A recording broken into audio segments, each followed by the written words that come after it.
As the Revolutionary War's 5th year came to a close, the prospects for American independence never seemed so bleak.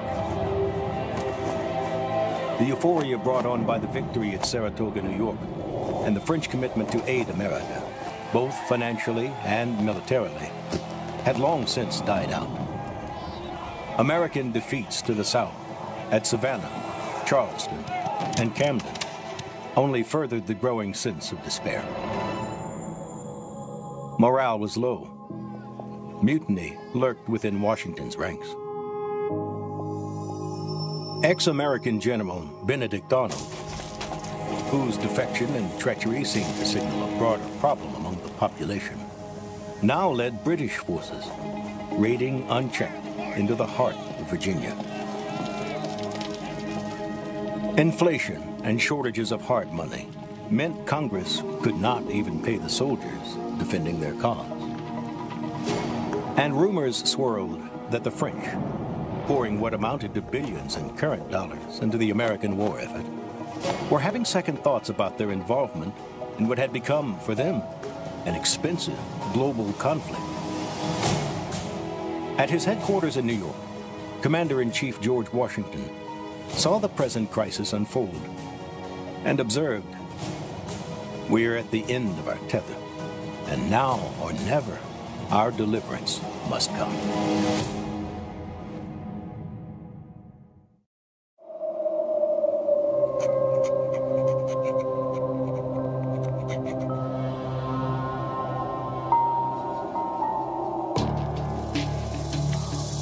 The long streak of British victories would end as they continued their advance into the Carolinas.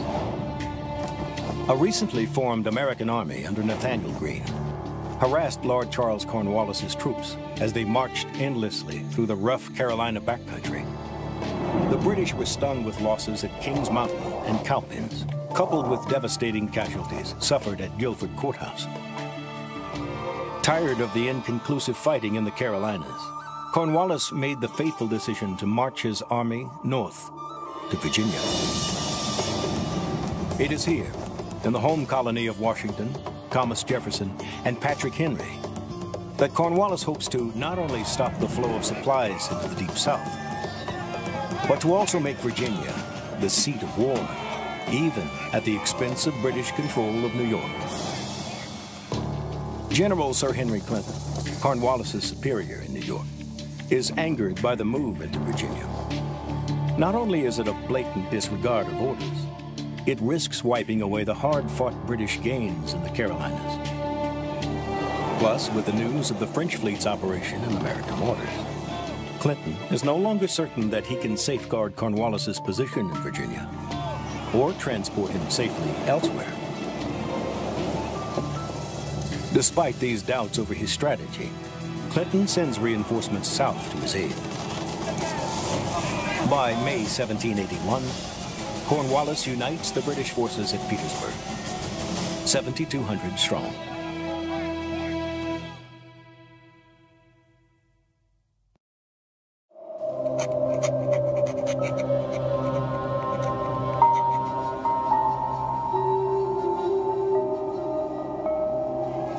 As Cornwallis moves into Virginia, George Washington and his French allies consider their options.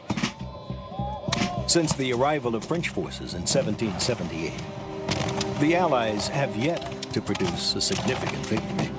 Repeated failures had created confusion and distrust amidst the Franco-American alliance. And by 1781, there's little reason to think the present campaign will yield different results. Washington believes that Clinton has made himself vulnerable by sending troops south to Cornwallis. With French military and naval cooperation, he thinks a combined Allied strike against the British stronghold in New York could end the war. But the Comte de Rochambeau, commander of the French forces, doesn't agree. Though a more experienced officer than Washington, Rochambeau has orders to obey the American general's chosen strategy. At a strategic conference with Washington in Connecticut, Rochambeau makes the case that New York is too difficult a position to attack. Both commanders are aware of a large French fleet sailing in the West Indies, and that it's available to operate off the American coast before returning to France. Washington wants it to sail to New York. Rochambeau has another idea. In the waning moments of their conference, the French commander secures a vital concession from Washington, who agrees to move his army elsewhere, provided that the French fleet arrives upon the coast. But what Washington doesn't know is that Rochambeau has already written the fleet's commander, Admiral François-Joseph Paul, Comte de Grasse, with a strong directive for him to sail not to New York, but toward Cornwallis in Virginia, to the Chesapeake Bay. It's a move that will reap significant Allied advantages in the months to come. Meanwhile, Washington's plans for an attack on New York remain frustrated. Much-needed men and supplies for the attack have failed to materialize. Amidst the ongoing stalemate, Washington learns on August 14th that de Grasse's French fleet has been directed to the waters off Virginia. He confides to his diary that matters have now come to a crisis. Stay the course with the attack on New York, or gamble all on this new opportunity in Virginia. He faces a crucial strategic choice that must be made quickly. To take advantage of Cornwallis's precarious position, he must move his and Rochambeau's armies overland to Virginia and give up his aims for New York. The march south is filled with risk. Can the French fleet and the small American army in Virginia hold Cornwallis in place long enough? Will Clinton, at New York, even allow his French and American forces to move south? Despite these great concerns, Washington decides to change course. He will move south and attack Cornwallis.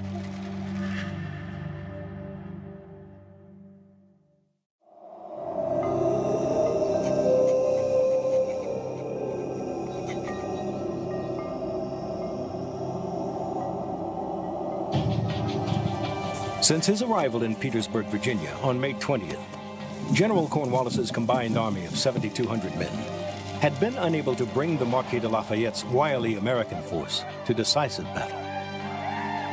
The Frenchman-turned-American general was Washington's favorite. In Virginia, he described his role as one reminiscent of the terrier baiting the bull. But his small army bought Washington needed time. As he ponders his next move, Cornwallis received a set of contradictory and confusing orders from Clinton. In one, a nervous Clinton requests reinforcements for his threatened position in New York. Then another proposing a march toward Philadelphia. And then a third ordering him to stay put in Virginia. Ultimately, the two British commanders decide that Cornwallis's army will remain along the Virginia coast. Cornwallis settles upon Yorktown as his future base. Situated atop a high bluff over the York River, Yorktown is a strong position. Deep ravines and swampy creeks limit access, and Gloucester Point controls river traffic. Cornwallis believes his position is a strong one, so long as the British Navy maintains control of the waters in and around the Chesapeake. It is this assumption that will prove disastrous for the British.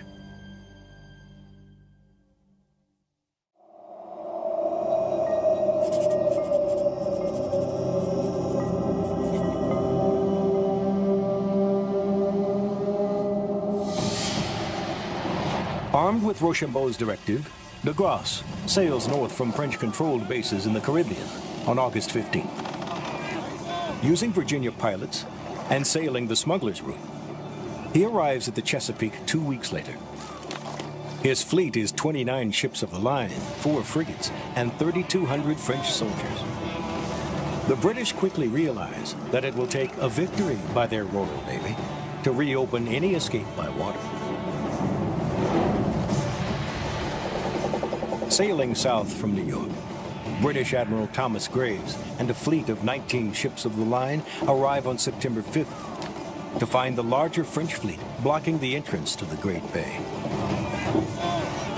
By 4 p.m., the two lines begin to exchange blistering cannon broadsides at a range more suited for pistols. A change in the wind direction forces Graves to stand off. With the sun beginning to set and damage to his fleet mounting rapidly, Graves makes the fateful decision to disengage.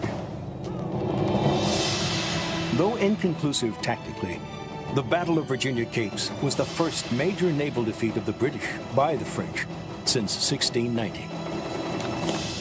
Graves' retreat to New York leaves control of the Chesapeake and Cornwallis's escape route firmly in the hands of de Grasse's French fleet.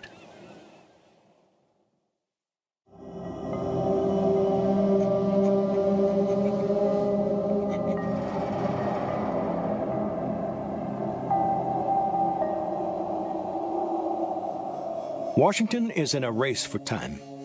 Not only must he reach Virginia before de Grasse's fleet departs the Chesapeake in October, he must also deceive Clinton long enough to allow the Allied force to reach Yorktown before Clinton can respond. As the American and French armies prepare to march away from New York, Washington sets in motion a plan of deception. False papers ordering an attack on New York are purposely lost so the British can find them. Fake camps, complete with telltale bakeries, are produced within view of Clinton. Washington's ruse works. As he moves south, Clinton waits for an attack that never comes. Despite the hot sun, endless marching, hopes of a decisive action grow within the Allied ranks.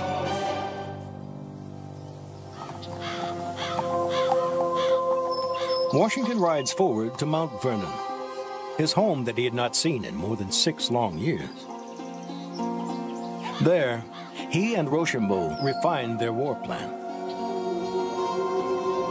By September 26th, all their armies have assembled just 13 miles from Cornwallis's line.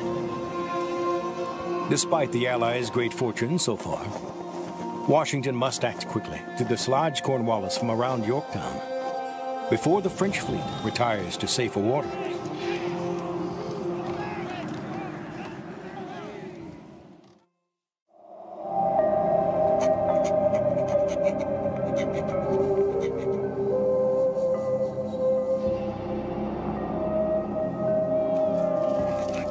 The British are well dug in, with earthen redoubts protected by sharpened poles called phrases, and palisades to protect the defenders. Cornwallis's artillery is arranged to harass Washington's army and keep them at bay. Reduced by sickness and wounds, Cornwallis is still able to place 5,500 veteran British and Hessians into the fortified lines, some of the best soldiers in the world. Despite these defenses, Cornwallis is soon in a perilous position. By October 3rd, the Yorktown and nearby Gloucester positions are surrounded by the growing Allied force. Augmented by the recent arrival of heavy siege guns, Washington has 18,000 French and American soldiers ready for action.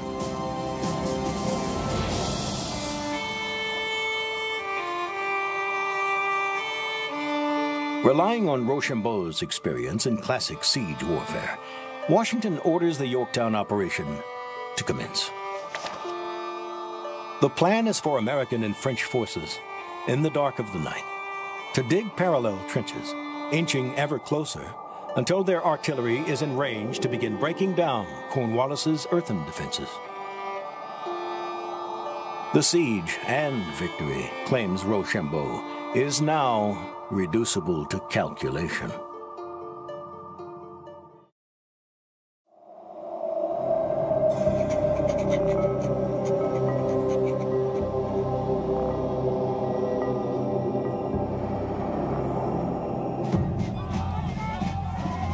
Ever since arriving at Yorktown, hundreds of French and American soldiers had been on constant rotating duty, building the massive infrastructure needed to support the planned half-mile siege line.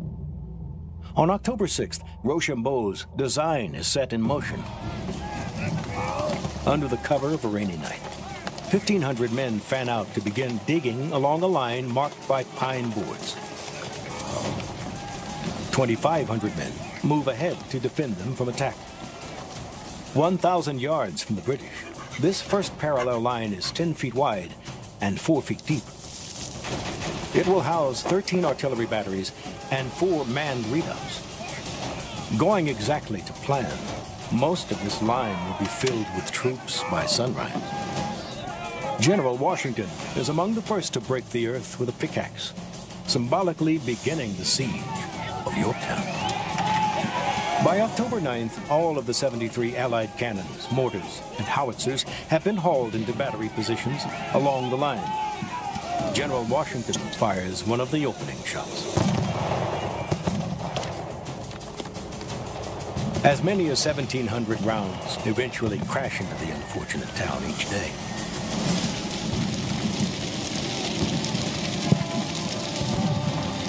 Those citizens who remain are forced to seek shelter along the river's edge. Even Cornwallis, who had been occupying the home of former Virginia Governor Thomas Nelson, shelters in an underground bunker.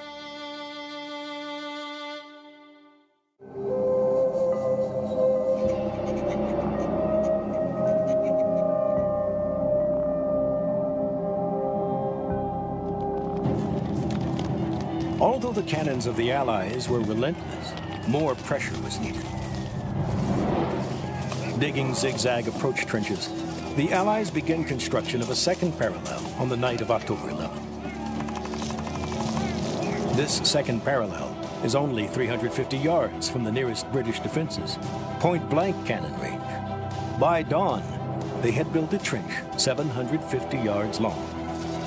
As they build the second parallel line, 2 advanced British redoubts, number 9 and number 10, blocked their path to the river. The Allies will make a direct assault against these stout positions. Leading the American assault on redoubt number 10 is one of Washington's trusted aides, 24-year-old Lieutenant Colonel Alexander Hamilton. Facing the larger and tougher redoubt number 9, Count Guillaume de Dupont will lead the French assault, which includes 400 veteran grenadiers and chasseurs from the regiments Gatinois and Dupont. As night falls on October 14th, the French unleash a diversionary raid on the Fusiliers Redoubt at the far end of the British line. The combined assault begins at 7 p.m. Hamilton leads his 400-man force toward redoubt number 10, illuminated by signal rockets. They must cross a quarter-mile of open ground as fast as they can. Lieutenant Colonel John Lawrence leads 80 Americans around the back of the redoubt, while the remainder make a frontal assault. British grape shot and shells fail to slow the Americans. After a few minutes of hand-to-hand combat, they take redoubt number 10. The French have a tougher time with redoubt number 9 and face intensive musket fire. But after a savage, close-range fight, the French overwhelm the British and Hessian defenders. At a cost of 24 men killed and nearly 100 wounded, Cornwallis is now trapped at Yorktown, and he has few options. His attempt to slow the Allied bombardment with a sortie of 350 light infantry and grenadiers yields no lasting results. A desperate attempt to flee the lines across the river fails due to lack of boats and terrible weather.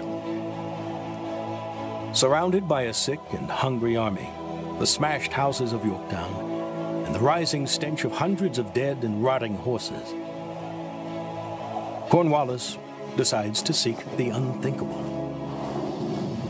the surrender of his forces to the French and Americans.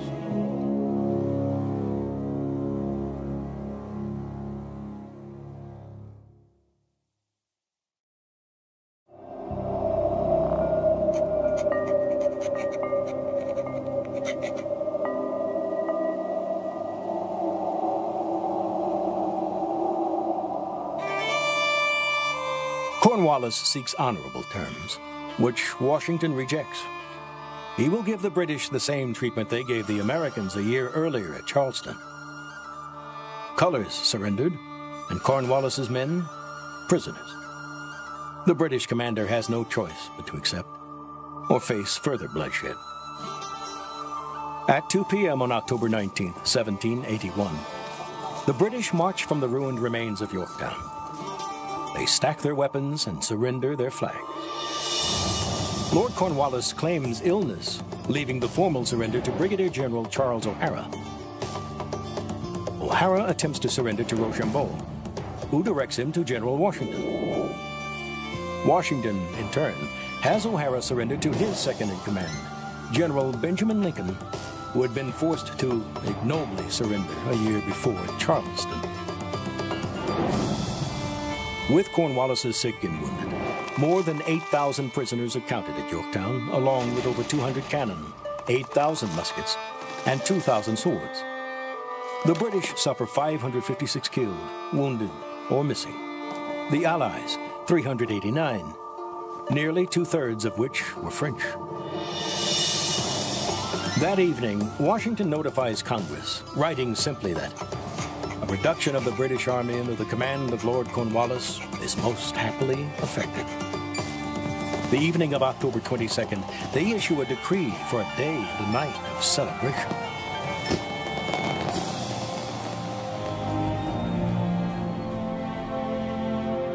When Lord North, the British Prime Minister, learns of the defeat a month later, he blurts, "Oh God, it is all over." And while King George III continues to ask for further military actions, the war is essentially over.